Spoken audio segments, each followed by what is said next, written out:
did that in Massachusetts, and we ran our revenue to $51 million without even having a full year of full operations in those states. The balance of the money will bring in hopefully 2 or 3 other states, including our Maryland, the opportunity we have in Rhode Island, and we're finishing in Nevada. So when the smoke settles, the revenues from those states will make our top line more and our bottom line even better. From MJ Bulls Media, it's the Raising Cannabis Capital Show.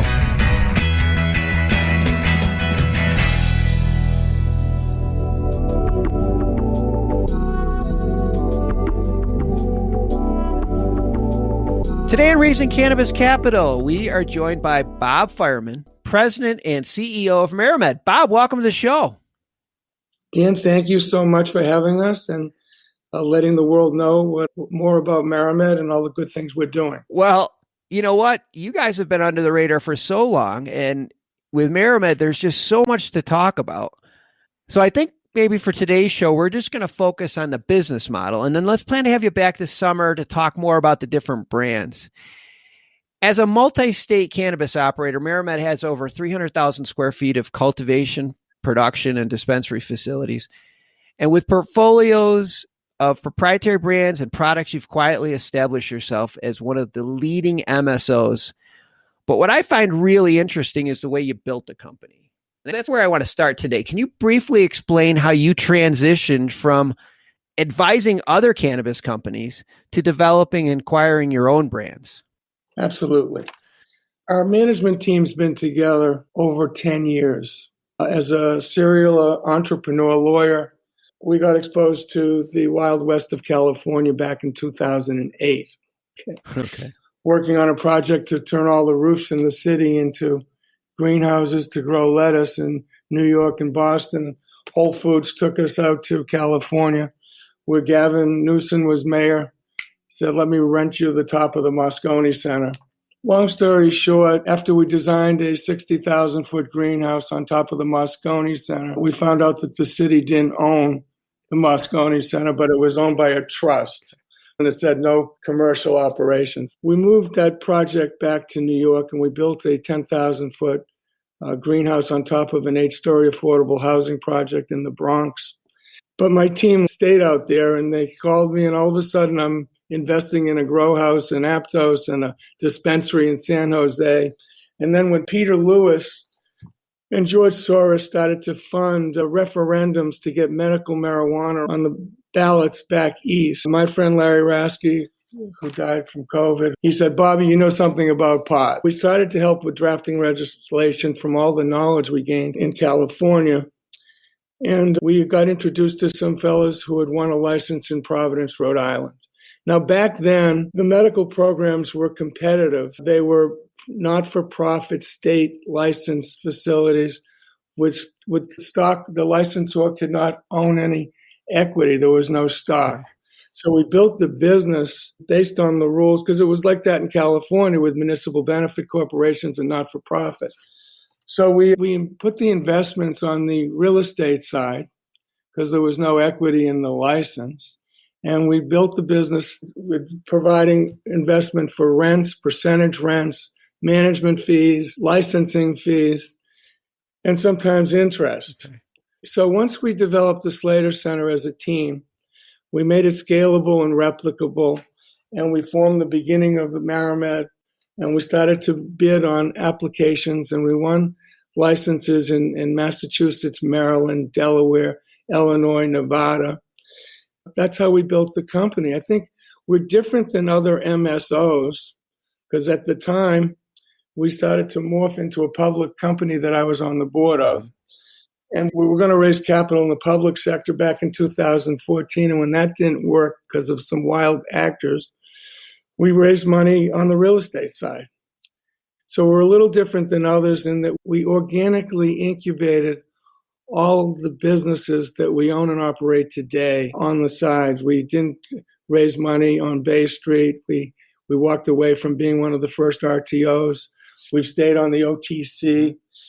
And we basically organically found the properties, won the licenses, develop the cultivation, the production, the brands, the workflow, the expertise, the knowledge. And so we're a very strong management team.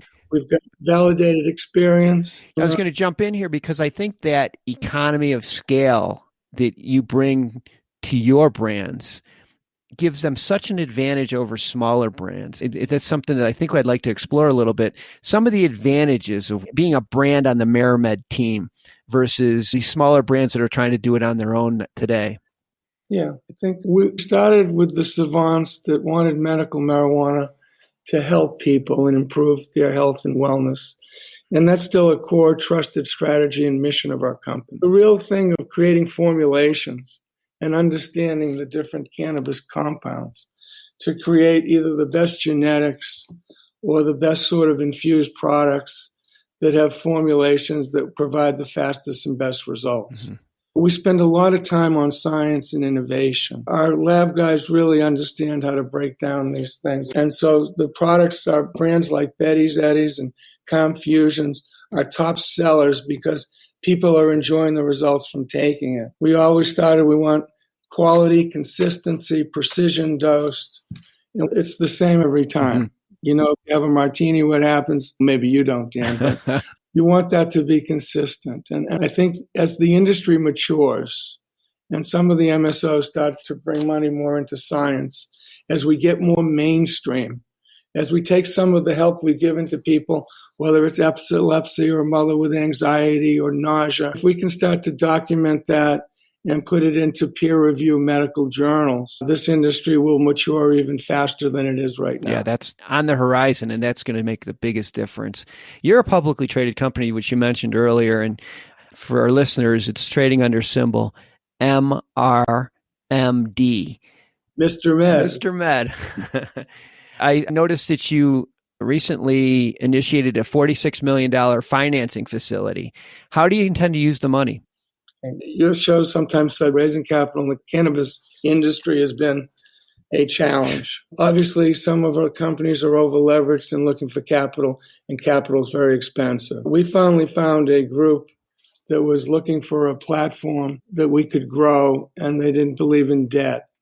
So we made an equity deal with a group called Hadron Capital. They saw MariMed as an opportunity poised for growth, our stock completely undervalued. And we took the $46 million in. $23 million of that went to pay off all our short-term and long-term debt, but for our bank financing and our one convertible note. So we absolutely cleaned up the balance sheet. And the balance of that first $23 million was to do all our CapEx. Mm-hmm. So we're expanding our canopy space to grow more flower. We've automated our equipment to do faster, more efficient, cost-effective manufacturing. We're building out GMP quality kitchens. We're expanding our lab in science, technology, and innovation. Oh, wow. So that is there. The balance of the 46 will be to finish our consolidation strategy. Mm-hmm. In 2020, we ran to $51 million. Because we started to consolidate some of these businesses that I said earlier we didn't own.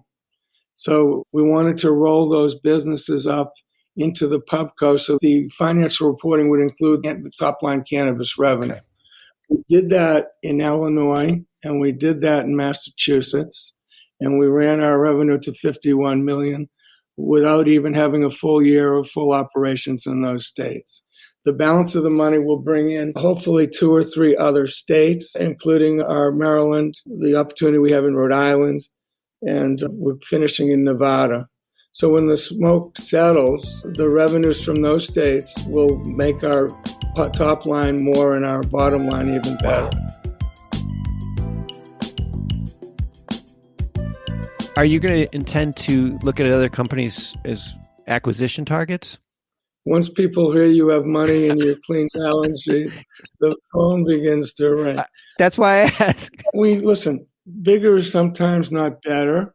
We're looking at matching up with other licenses in other very good, robust states where we're not, and we're talking to people all the time about acquisition, strategic relationships. We're looking to expand our brands that are top winners in Maryland, Massachusetts, Rhode Island, and bring them to other states if people share our quality in our mission and our ethics. But I think we're poised now for immediate growth.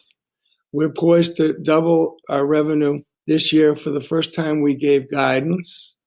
And we hope that people start to reflect that our share price is at the lowest multiple of the enterprise value of an EBIT or of any other MSO in North America. I mean, so we need guys like you to spread the message, Dan, help us.